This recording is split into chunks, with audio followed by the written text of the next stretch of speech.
हाग्रामा महिलारि बिथांनि अनजालि बिसि जोंनि बाजै बिथाङा बेवहाय गसंदों।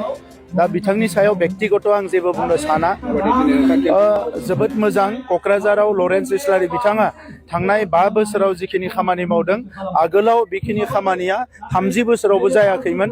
दा बेखौ नोजोर होनानै आरो लोगोसे लरेन्स इस्लारि बिथाङा सासे बर' माहारिनि दैदेनगिरि, बिटिआर गोरोबथानि सागानगिरि, बे गासैबो बिथिंनिफ्राय जे लरेन्स इस्लारि बिथाङा क'क्राझारनिख्रुइ बयनिख्रुइबो साबसिन बिजाथि।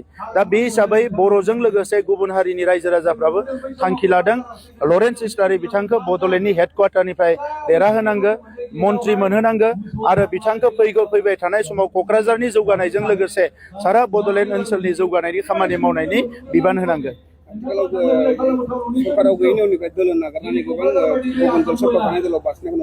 माखासे दुरबल गोसोनि मानसि थायो आरो माखासे सुबिदाबादि मानसि थायो। दा बे सुबिदाबादि आरो दुरबल गोसोनि मानसिफ्रा बेबायदि उरां फारां जायो। जायफ्रा नीति थायो, जायफ्रा आदर्श थायो, जायफोरा मिशन भिजन थायो, बे मानसिफ्रा लोरसोर जाया, जि थासारियानो जाया मानो। आरो राजखान्थियाव बे दोलोनिफ्राय बै दोलोआव थांनाय, बैयाव हाबनाय, बैयाव ओंखारनाय बे गोदान बाथ्रा नङा। दा बेखौ लानानै इउपिपिएलआ 1% बो गोहोआ जायाखै। जोंनि बिजाथिफ्रा जोबोद मोजाङै केम्पेइन खालामगासिनो दङ, रायजो राजाफ्रा जोबोद मोजाङै बजबदों आरो जेरैखि जाया देरहालाङो।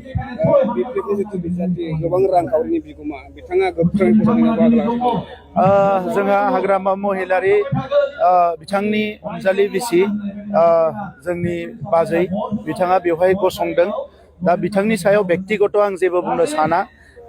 गसंनायनि बयहाबो मोन्थाय दङ, नाथाय लरेन्स इस्लारिजों रुजुयोबा बिथांनि रुजुनायाव लरेन्स इस्लारिया बेसेबांबा गोजौआव आरो थांनाय 25-30 बोसोर लरेन्सआ जिखिनि सेक्रिफाइस जिखिनि मावबोदों बियो बिथांजों रुजुजाया।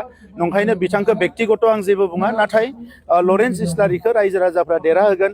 बर'ल' नङा, गासैबो रायजो राजाया बेयो रोखा जाबाय।